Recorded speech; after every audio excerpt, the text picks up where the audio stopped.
विद्यार्थी मित्रांनो, शुभ सकाळ.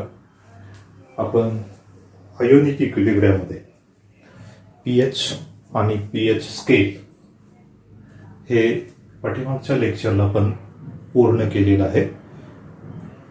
पीएच म्हणजे काय, पीओएच म्हणजे काय, पीएच स्केल म्हणजे काय, त्यांच्यामधलं रिलेशन काय हे आपण पाठीमागच्या लेक्चरला पाहिलेलं आहे.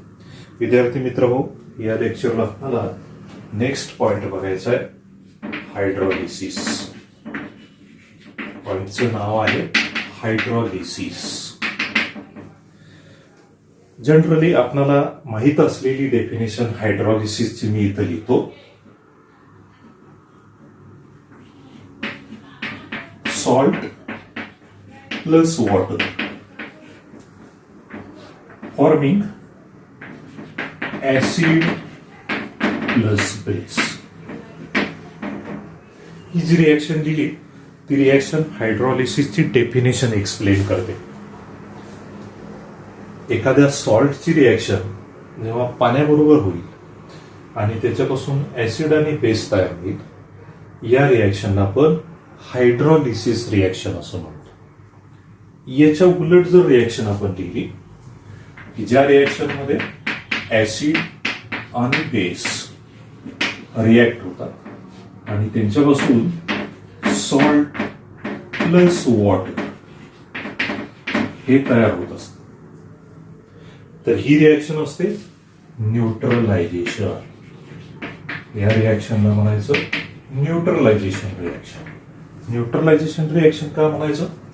ऍसिड आणि बेस जेव्हा एकमेकांमध्ये रिएक्ट होतील तेव्हा सॉल्ट आणि पाणी जे तयार झाले, सॉल्ट हा नेचरनी न्यूट्रल असतो, पाणी हे नेचरनी न्यूट्रल असतं, म्हणून न्यूट्रल सोल्युशन तयार होतं, म्हणून या रिएक्शनला म्हणायचं न्यूट्रलायझेशन.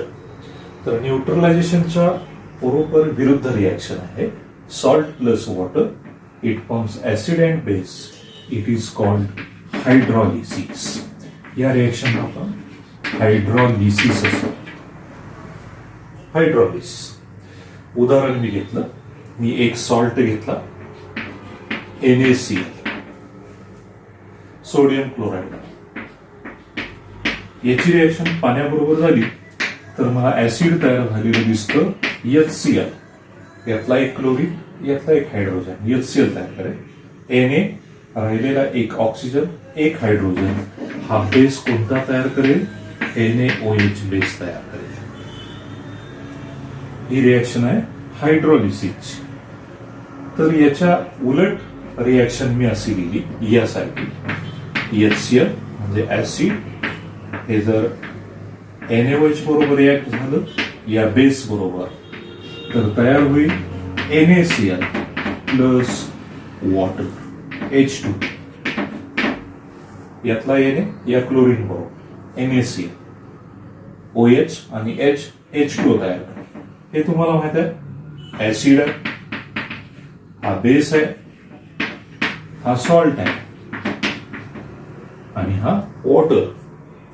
सॉल्ट नेचरनी न्यूट्रल आहे, वॉटर नेचरनी न्यूट्रल आहे. न्यूट्रल सोल्युशन तयार झालं म्हणजे ही रिएक्शन कोणती आहे? न्यूट्रलायझेशनची. पण जर ऍसिड आणि बेस इथं तयार होत असेल सॉल्ट आणि वॉटर पासून, तर त्याला काय म्हटलंय आपण रिएक्शनला? हायड्रोलिसिस असं म्हटलं. या डेफिनेशन आपल्याला 9वी-10वी पर्यंत माहित आहे, म्हणून हायड्रोलिसिसचा अर्थ आता लक्षात ठेवायचा आहे, ज्या रिएक्शन मध्ये सॉल्ट पाण्याबरोबर रिएक्ट होतो आणि ऍसिड आणि बेस तयार होतो, त्या रिएक्शनला काय म्हणायचं? हायड्रोलिसिस. ही हायड्रोलिसिसची जनरल डेफिनेशन लक्षात ठेवायची. आता आपल्याला दुसरी एक डेफिनेशन हायड्रोलिसिसची पाहायची आहे, ती कोणती बघा.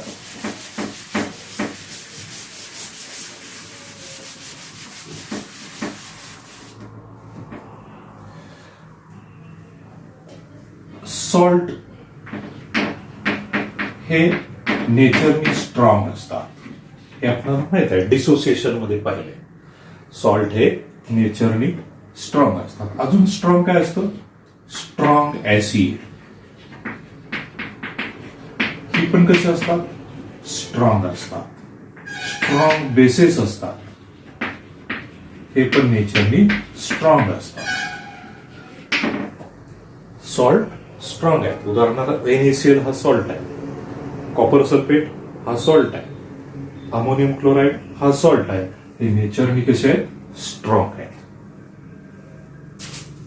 Strong acids HCl, HNO3, H2SO4 हे ऍसिड स्ट्रॉंग आहेत. स्ट्रॉंग बेसेस NaOH, KOH हे बेसेस कसे आहेत?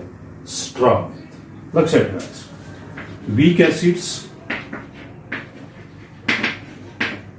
ही नेचरनी वीक आहेत. कोणकोणती वीक ऍसिड्स आहेत? Weak acids for example sodium acetate, HF sodium formate, potassium acetate, NH4Cl ammonium cyanide, weak acids किंवा वीक कंपाऊंड्स आहेत. वीक बेसेस, वीक बेसेस उदाहरणार्थ NH4OH हे नेचरनी वीक आहे. NH4OH असेल, CuOH ट्वाइस असेल, यासारखे बेसेस नेचरनी वीक आहेत. आपणाला हे हायड्रोलिसिस समजण्यासाठी सुरुवातीला काय माहित असणं गरजेचं आहे?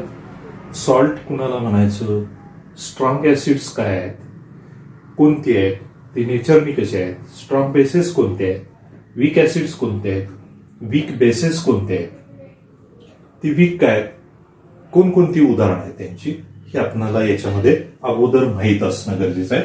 हे डिसोसिएशनच्या वेळी आपण पाहिलेलं आहे. विद्यार्थी मित्रांनो, हायड्रोलिसिस काय? जेव्हा आपण जनरलच रिएक्शन मी इथं लिहिली होती, salt plus water, it forms acid plus base, it is called hydrolysis. Salt पाण्याबरोबर रिॲक्ट झाला, ऍसिड आणि बेस तयार झाला, तर त्याला आपण हायड्रोलिसिस असं म्हटले. बघा आपल्याला माहित आहे, वॉटर याच्यामध्ये H प्लस आणि OH मायनस आयन्स असतात. H plus and OH minus ion असतात. प्युअर वॉटरमध्ये आपल्याला H प्लस आयनांची जेवढी संख्या आहे किंवा कॉन्सन्ट्रेशन आहे, तेवढंच कॉन्सन्ट्रेशन आपल्याला OH मायनस आयनाचं दिसतं. Concentration of H plus ion मी असं लिहितो, equal to concentration of OH minus ion. pH बघताना आपण बघितलंय, प्युअर वॉटर हे न्यूट्रल असतं, त्याचा pH किती असतो? 7 असतो. का? तर यांच्यामध्ये H प्लस आयनांचं कॉन्सन्ट्रेशन जेवढं आहे तेवढंच OH मायनस आयनांचं कॉन्सन्ट्रेशन असतं. ते किती असतं आपल्याला माहित आहे? 1 × 10⁻⁻⁷. This equality indicates that there is no excess of pH plus ions or there is no excess of OH minus ion. या इक्वॅलिटी वरून काय समजतंय? प्युअर वॉटरमध्ये H प्लस आयन हा एक्सेस नसतो किंवा OH मायनस आयन ही एक्सेस नसतो. जर हा H प्लस आयन प्युअर वॉटरमध्ये एक्सेस झाला, कशापेक्षा? याच्यापेक्षा, तर हे प्युअर वॉटरचं सोल्युशन नेचरनी कसं होईल? ऍसिडिक होईल. अरेनियसच्या कन्सेप्टनुसार जर एखाद्या सोल्युशनमध्ये H प्लस आयन्स ग्रेटर असतील तर त्याच्यामध्ये नेचर ऍसिडिक निर्माण होईल, आणि जर प्युअर वॉटरमध्ये OH मायनस आयनाची संख्या जर याच्यापेक्षा जास्त होत असेल तर ते सोल्युशन नेचरनी कसं होईल? बेसिक होईल. लक्षात ठेवा. पण प्युअर वॉटरमध्ये ऍक्च्युली H प्लस आणि OH मायनस आयनाचं कॉन्सन्ट्रेशन सारखं आहे, सेम आहे, आणि म्हणून प्युअर वॉटर हे नेचरनी कसं आहे? न्यूट्रल आहे.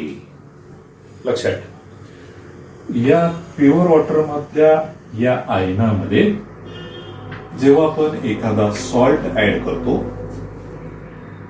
तेव्हा या सॉल्ट मधला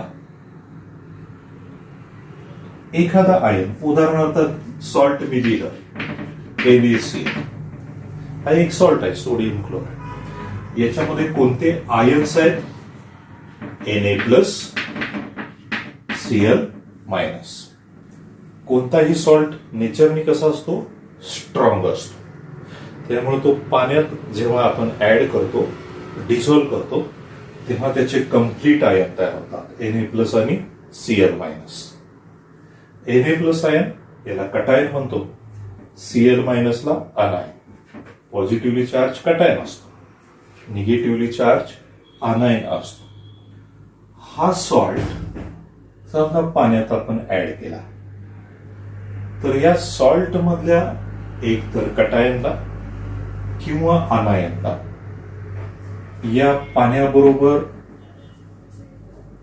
रिएक्ट होण्याची कपॅसिटी असेल तर सॉल्ट मध्ये कटायन किंवा अनायन या पाण्याबरोबर रिएक्ट होतील आणि मग या तयार झालेल्या सोल्युशनला एक तर ऍसिडिटी निर्माण होईल, बेसिसिटी निर्माण होईल किंवा ते सोल्युशन न्यूट्रल सुद्धा होईल. तेव्हा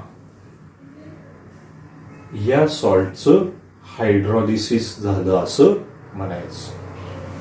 जर याच्यातला एकही सॉल्ट या पाण्याबरोबर रिएक्ट झाला नाही तर रिझल्टिंग सोल्युशन कसं राहील, न्यूट्रलच राहील. रिझल्टिंग सोल्युशन न्यूट्रल राहील, ज्याच्यामध्ये H+ आणि OH- आयनाचं कॉन्सन्ट्रेशन आहे तसंच असेल. पण याच्यातला एखादा आयन जर पाण्याबरोबर रिएक्ट झाला तर या सोल्युशन मध्ये एक तर याची कॉन्सन्ट्रेशनची किंमत वाढेल किंवा याचं कॉन्सन्ट्रेशन वाढेल आणि रिझल्टिंग सोल्युशन न्यूट्रल राहणार नाही. मग हायड्रॉलिसिस कशाला म्हणायचं? या सॉल्ट मधले हे आयन पाण्याबरोबर रिएक्टच झाले नाही तर हायड्रॉलिसिस होईल का? हायड्रॉलिसिस होणार नाही. But if cations or anions of the salt when they react with water forming acidic or basic or sometimes neutral solution, this process is called hydrolysis. या फेनॉमेनॉनला, या प्रोसेसला आपल्याला काय म्हणता येतं? हायड्रॉलिसिस असं म्हणता येतं. मला सरळ असा अर्थ लिहिता येईल बघा.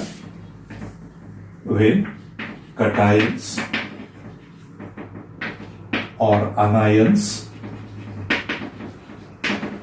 or both the ions, sometimes both the ions, salt मध्ये एकतर कटायन्स किंवा अनायन्स किंवा काही वेळेला दोन्ही आयन्स पाण्याबरोबर रिएक्ट होतात आणि रिझल्टिंग सोल्युशन कसं होतं? ऍसिडिक, बेसिक किंवा sometime neutral. This process is called hydrolysis. आता आपल्याला ही व्याख्या लक्षात ठेवायची. ही तर माहित असणं गरजेचंच आहे. Salt plus water forming acid और बेस. आता काय आपल्याला व्याख्या लक्षात ठेवायची, याच्या पुढे जाऊन सॉल्ट मध्ये एकतर कटायन्स किंवा अनायन्स किंवा दोन्हीही आयन्स पाण्याबरोबर रिएक्ट होतात आणि तयार झालेल्या सोल्युशनला ऍसिडिक, बेसिक किंवा न्यूट्रल नेचर निर्माण करत असतील तर त्या क्रियेला हायड्रॉलिसिस असं म्हणायचं. लक्षात राहील डेफिनेशन. परत एकदा मी सांगतो. ज्या रिएक्शन मध्ये सॉल्ट मधले कटायन्स किंवा अनायन्स किंवा दोन्हीही आयन्स पाण्याबरोबर रिएक्ट होतात, तयार झालेल्या सोल्युशनला ऍसिडिक, बेसिक किंवा काही वेळेला न्यूट्रल नेचर निर्माण करत असतील तर त्या सॉल्टचं हायड्रॉलिसिस झालं असं आपल्याला म्हणता येतं.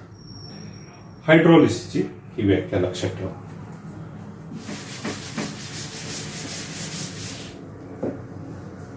आता मी इथे लिहितो types of salts. Types of salts. सॉल्टचे प्रकार कोणकोणते आहेत? हायड्रॉलिसिस सॉल्टचं होते, कारण सॉल्टची रिॲक्शन पाण्याबरोबर होते. सॉल्टचे प्रकार कशावरून केले बघा. इथं हायड्रॉलिसिस मी असं लिहिलंय सॉल्ट प्लस वॉटर, कारण याचा पुढे संदर्भ येतोय, मी परत लिहितोय ऍसिड प्लस बेस.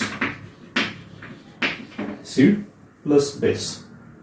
आता हा सॉल्ट पाण्याबरोबर रिॲक्ट झाला आणि ऍसिड आणि बेस तयार झाले, तर त्याला म्हटलं आपण हायड्रॉलिसिस.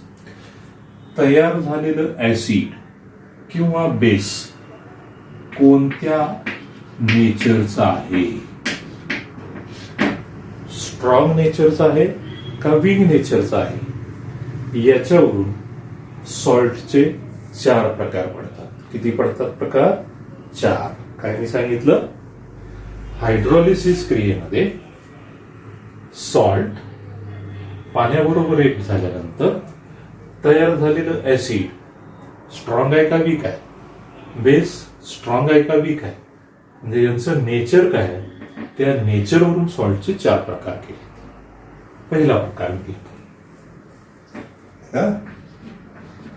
सॉल्ट ऑफ किंवा salt derived from salt of strong acid and strong base. Salt of strong acid and strong base. त्या सॉल्टला म्हणायचं salt of strong acid and strong base. कोणता सॉल्ट? असा सॉल्ट की जो पाण्याबरोबर रिॲक्ट झाला तर तयार झालेला ऍसिड कसं पाहिजे? स्ट्रॉंग नेचरचं पाहिजे. तयार झालेला बेस कसा पाहिजे? स्ट्रॉंग नेचरचा पाहिजे. स्ट्रॉंग ऍसिड आणि स्ट्रॉंग बेस तयार होत असेल तर हा सॉल्ट कुठल्या प्रकारातला असतो? Salt of strong acid and strong base. उदाहरण देऊ का? बघा, मी उदाहरण दिलं NaCl. हा सॉल्ट या प्रकारातला. हा जर पाण्याबरोबर रिॲक्ट झाला तर कुठला ऍसिड तयार होईल बघा बरं. मगाशी मी लिहिलं HCl हे ऍसिड तयार होईल. हे डायरेक्ट रिॲक्शनच लिहिली. NaCl plus H2O forming HCl plus NaOH. मगाशी मी स्ट्रॉंग ऍसिड आणि स्ट्रॉंग बेसची उदाहरणं सांगितली होती. वीक ऍसिड आणि वीक बेसची उदाहरणं सांगितली. HCl याचं नेचर कसं आहे? Strong acid. NaOH काय आहे? Strong base. स्ट्रॉंग ऍसिड आणि स्ट्रॉंग बेस. हा सॉल्ट पाण्याबरोबर रिॲक्ट होऊन ऍसिड कुठल्या नेचरचा तयार करतो? स्ट्रॉंग. बेस कुठल्या नेचरचा तयार करतो? स्ट्रॉंग. म्हणून याला म्हणायचं या सॉल्टला salt of strong acid and strong base. दुसरा मी लिहितो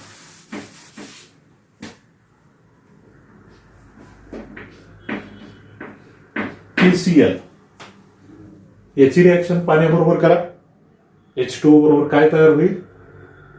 तयार होईल KOH आणि HCl तयार होईल. KOH कसं आहे? स्ट्रॉंग बेस आहे आणि हे स्ट्रॉंग ऍसिड आहे.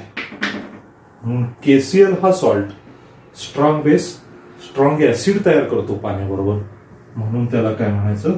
Salt of strong acid and strong base. अजून एखादं उदाहरण बघा, मी परत लिहितो Na2SO4. Na2SO4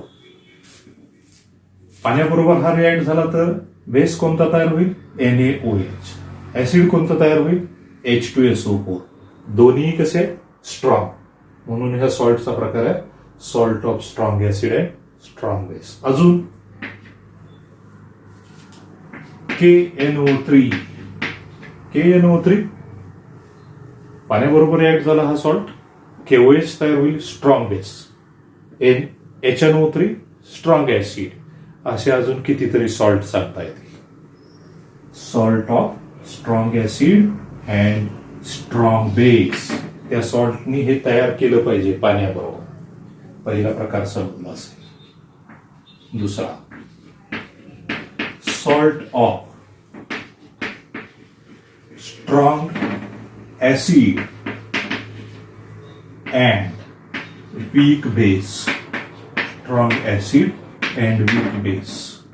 तर असा सॉल्ट की जो पाण्याबरोबर रिॲक्ट होईल आणि काय तयार करेल, ऍसिड स्ट्रॉंग पण बेस कसा, वीक. मग तुम्हाला ही उदाहरणं माहित पाहिजेत म्हणजे तुम्हाला पटकन तयार करता येईल असा एखादा सॉल्ट. स्ट्रॉंग ऍसिड्स कुठले आहेत, HCl, H2SO4, HNO3. Weak base कोणते आहेत, NH4OH, COH ट्वाइस यासारखे वेगळे सॉल्ट सांगतायत, वीक बेसेस सांगतायत. मी एक बघा लिहितो उदाहरण ज्याच्यापासून ऍसिड स्ट्रॉंग झालं पाहिजे. NH4Cl अमोनियम क्लोराईड काय तयार करेल पाण्याबरोबर, समजा याची पाण्याबरोबर रिएक्शन झाली, NH4OH तयार. NH4OH हायड्रोजन आणि क्लोरीन HCl. ऍसिड कुठलं तयार झालं बघा, हे स्ट्रॉंग ऍसिड. NH4OH बेस कसा आहे, वीक बेस. म्हणून ह्या सॉल्टला काय म्हणायचं, NH4Cl. It is a salt of strong acid and weak base. तसा दुसरा एखादा मला सांगा, NH4Cl याच्यासारखा दुसरा एखादा सॉल्ट ज्याच्यामध्ये ऍसिड असलं पाहिजे. बघा आता मी एक सांगतो, CuSO4 कॉपर सल्फेट तयार काय होईल, CuOH ट्वाइस प्लस H2SO4 तयार होईल. H2SO4 स्ट्रॉंग ऍसिड आहे, CuOH twice copper hydroxide weak base आहे. म्हणून ह्या सॉल्टला काय म्हणायचं, salt of strong acid and weak base. पुढं आता तुम्हाला तिसरा सॉल्ट सांगता येईल, salt of weak acid and strong base. Base मात्र स्ट्रॉंग पाहिजे, ऍसिड कसं पाहिजे, वीक. बेस कसं पाहिजे, स्ट्रॉंग पाहिजे. उदाहरण कोणतं उदाहरण, वीक ऍसिड. असा सॉल्ट पाहिजे की त्यांनी पाण्याबरोबर वीक ऍसिड तयार केलं पाहिजे आणि स्ट्रॉंग बेस तयार. उदाहरण एक मी लिहितो, लक्षात येईल तुमच्या. CH3COONA नाव आहे सोडियम ऍसिड. पाण्याबरोबर काय तयार करेल, CH3COOH प्लस NaOH. इथं काय एक रिॲक्शनच लिही, CH3COO आणि यातला एक हायड्रोजन CH3COH NaOH. हा आहे स्ट्रॉंग बेस. हे आहे ऍसिटिक ऍसिड, वीक ऍसिड.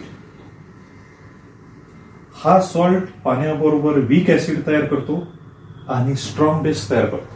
म्हणून it is a salt of weak acid and strong base. अजून एखादा सॉल्ट बघा, दुसरा लिहिता येतोय का विचार करू. स्ट्रॉंग बेस तयार झालाय, ऍसिड वीक आहे. असाच एखादा HCOOK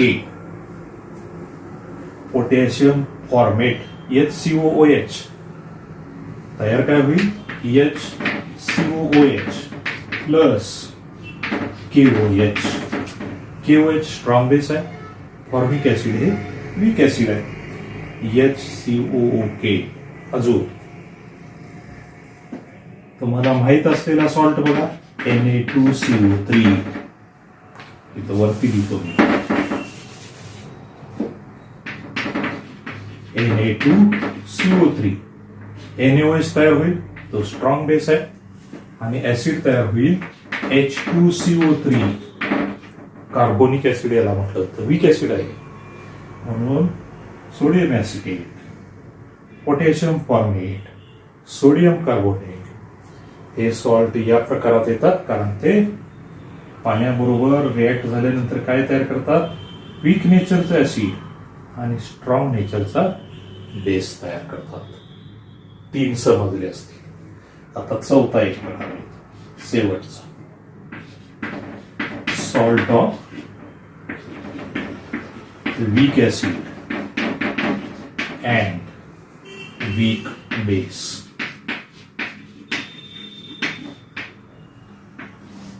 चौथा प्रकार काय आहे, जो सॉल्ट पाण्याबरोबर काय तयार करेल, वीक ऍसिड आणि वीक बेस, दोन्ही वीक तयार करायचे. तयार झालेले ऍसिड पण वीक असेल आणि बेस पण वीक असेल, तर त्या सॉल्टला काय म्हणायचं, salt of weak acid and weak base. उदाहरण कुठलं सांगता येईल, उदाहरण वरती लिहतो. एक उदाहरण असं, CH3COONH4 काय बरं तयार होईल पाण्याबरोबर, plus H2 CH3COOH plus NH4OH. हा सॉल्ट तयार झालं वीक ऍसिड, हा वीक बेस, म्हणून हा सॉल्ट कुठल्या प्रकारातला आहे, salt of weak acid and weak base. अजून एखादा सॉल्ट, हा एक तर झाला. अजून NH4Cl तयार होईल NH4OH, आणि दुसरा HCl हे वीक ऍसिड तयार. ऍसिड कुठलं तयार होईल, HCN weak acid. Ammonium cyanide, ammonium chloride, ammonium acetate हे या प्रकारातले सॉल्ट आहेत. विद्यार्थी मित्र हो, तुमच्या लक्षात आला असेल महत्वाचा पॉइंट, हायड्रोलिसिस मध्ये सॉल्टचे जे प्रकार केलेले आहेत. एमसीक्यू साठी एखादा प्रश्न विचारला जाऊ शकतो. कसा प्रश्न विचारला जाईल, salt of strong acid and strong base from the given example is.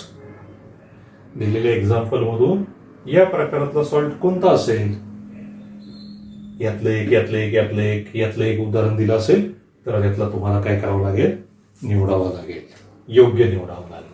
म्हणून तुम्हाला पहिली हायड्रोलिसिसचा अर्थ लक्षात ठेवायचा, सॉल्ट पाण्याबरोबर रिॲक्ट होतो, ऍसिड आणि बेस तयार होतो.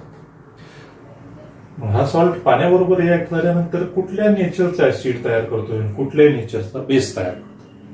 आधी तुम्हाला काय माहित पाहिजे बघा, स्ट्रॉंग ऍसिडची काही 4-5 उदाहरणं माहित पाहिजेत, स्ट्रॉंग बेसची काही उदाहरणं माहित पाहिजेत, वीक ऍसिडची उदाहरणं पाहिजेत, वीक बेसची काही उदाहरणं माहित पाहिजेत. मग तुम्ही अशा प्रकारचे सॉल्ट गेज करून तयार करू शकता. मग ते तयार झालेले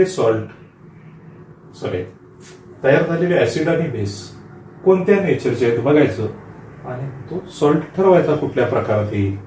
आता उदाहरण जे घेतलं तर HCO, ओके, KOH तयार होतंय आणि HCOH. मग तुम्हाला ओळखता आलं पाहिजे, HCOH हे वीक ऍसिड आहे, तयार झालेला KOH हा स्ट्रॉंग बेस आहे, म्हणून हा salt of strong base and weak acid या प्रकारातला असला पाहिजे. 4 प्रकार salt of strong acid and strong base, त्याची उदाहरणं तुम्हाला तयार करता आली पाहिजे. Salt of strong acid, weak base, त्याची ही उदाहरणं आहेत. हे लिहिलेली उदाहरणं कशाची आहेत, सॉल्टची उदाहरणं आहेत. ते काय ऍसिड नव्हे, बेस नव्हे, लक्षात ठेवायचं. प्रकार कोणते बघतोय आपण, टाइप्स ऑफ सॉल्ट्स बघतोय. ते सॉल्ट पाण्याबरोबर काय तयार करतात, कुठल्या नेचरचा ऍसिड आणि बेस, त्याच्यावरून आपण हे प्रकार केलेले आहेत.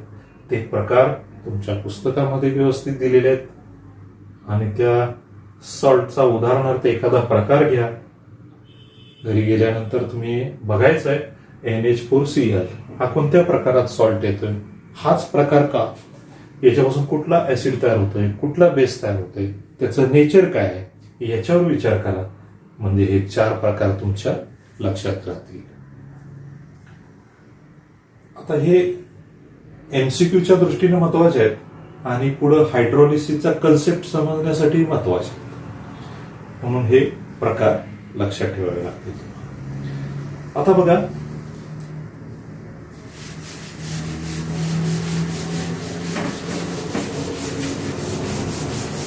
ऍक्च्युअल हायड्रोलिसिसचा अर्थ इथं लिहित होतो सॉल्ट प्लस वॉटर. तयार झाला इथं ऍसिड प्लस बेस. तयार झालेला आहे ऍसिड प्लस बेस. आता मगाशी मी सांगितलं की हायड्रोलिसिस होण्यासाठी या सॉल्ट मधला कटायन किंवा अनायन किंवा दोन्हीही आयन्स.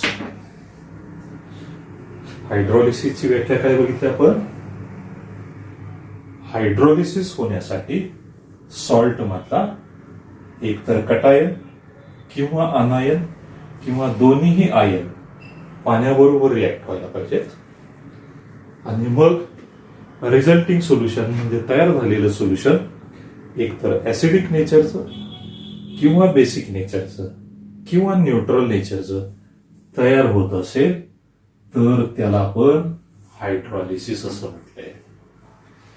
मी मगाशी सांगितलं ही जनरल व्याख्या तर लक्षात पाहिजेच तुमच्या. Salt reacts with water forming acid and base, it is called hydrolysis. पण आता व्याख्या तुम्हाला काय लक्षात ठेवायची आणखी? कटायन्स और अनायन्स और both the ions of the salt reacts with water forming acidity, basicity or neutrality to the resulting solution is called hydrolysis. या व्याख्येनुसार मी जे तुम्हाला 4 प्रकार सांगितले सॉल्टचे, ऍक्च्युली या डेफिनेशन नुसार कोणत्या प्रकारचा सॉल्ट पाण्याबरोबर हायड्रोलाइज होईल ते आपणाला ठरवायचं आहे, बघायचं आहे. एका प्रकारातला आपण सॉल्ट घेणार आहोत आणि या डेफिनेशन नुसार त्या सॉल्ट मधले कुठले आयन्स पाण्याबरोबर रिॲक्ट होतात की जेणेकरून रिझल्टिंग सोल्युशन ऍसिडिक, बेसिक किंवा न्यूट्रल होत आहे. म्हणजेच या डेफिनेशन नुसार कुठल्या सॉल्टचं हायड्रोलिसिस होत आहे ते आपण पाहणार आहोत. आता त्याच्यासाठी मी पहिल्या प्रकारातला सॉल्ट घेतो. पहिल्या प्रकारातला सॉल्ट आहे बघा, तुम्हाला आठवत असेल प्रकार salt of strong acid and strong base. Salt of strong acid and strong base. त्याचं एक उदाहरण घेतलं मी, NaCl या प्रकारातला सॉल्ट आहे. कारण तो काय तयार करतोय पाण्याबरोबर? NaOH हे स्ट्रॉंग बेस, HCl हे स्ट्रॉंग ऍसिड. आलं लक्षात? आता मी याचा हायड्रोलिसिस लिहितो. NaCl plus H2O forming HCl plus NaOH.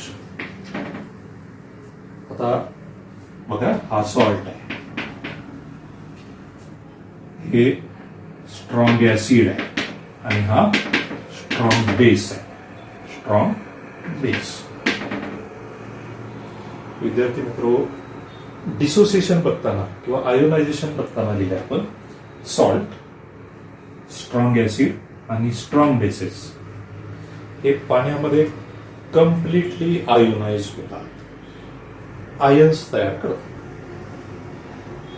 म्हणून NaCl पाण्यात टाकला की त्याचे आयन्स तयार होतात.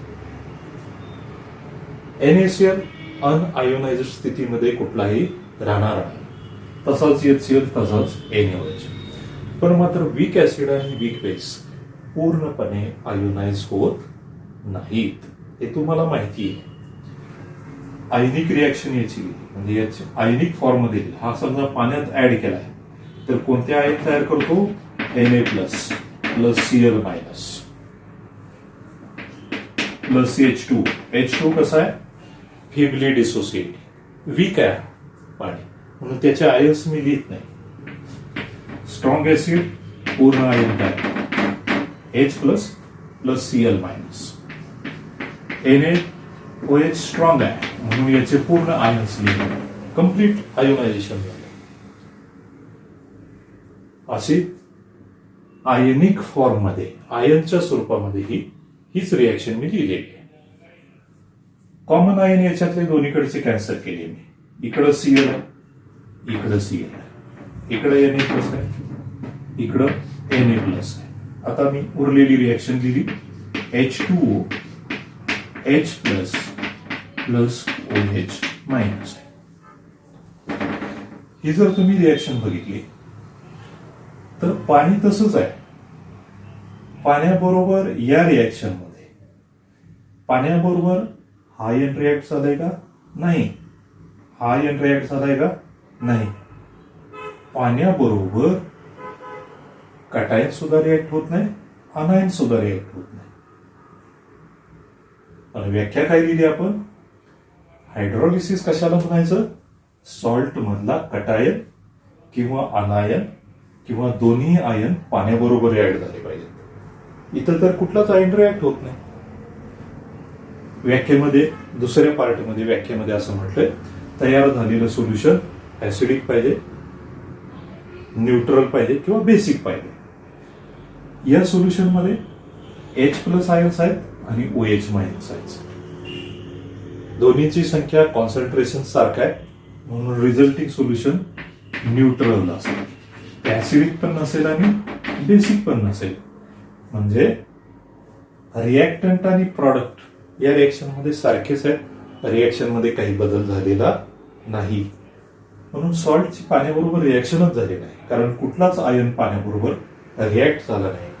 व्याख्येनुसार या प्रकारातल्या सॉल्टचं हायड्रॉलिसिस झालं असं आपल्याला म्हणता येत नाही.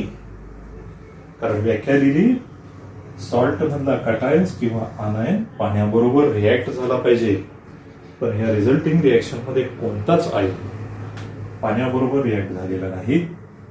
रिझल्टिंग सोल्युशन मध्ये सुद्धा equal number of H plus आणि OH मायनस आयन्स आहेत, म्हणून या सॉल्टचं हायड्रॉलिसिस झालं असं आपल्याला म्हणता येत नाही. तुम्ही या प्रकारातला कोणताही सॉल्ट घ्या, NaCl घ्या, KCl घ्या, Na2SO4 घ्या, KNO3 घ्या, कोणताही सॉल्ट घ्या, त्याचं जर असं आपण हायड्रॉलिसिसची रिॲक्शन दिली तर तुम्हाला रिझल्टिंग रिॲक्शन हीच दिसेल. म्हणून या प्रकारातल्या कोणत्याच सॉल्टचं हायड्रॉलिसिसच्या डेफिनेशननुसार हायड्रॉलिसिस झाला असं आपल्याला म्हणता येत नाही. म्हणून मित्रांनो, एक्सप्लेन करायला प्रश्न विचारला NaCl salt doesn't undergo hydrolysis. Explain.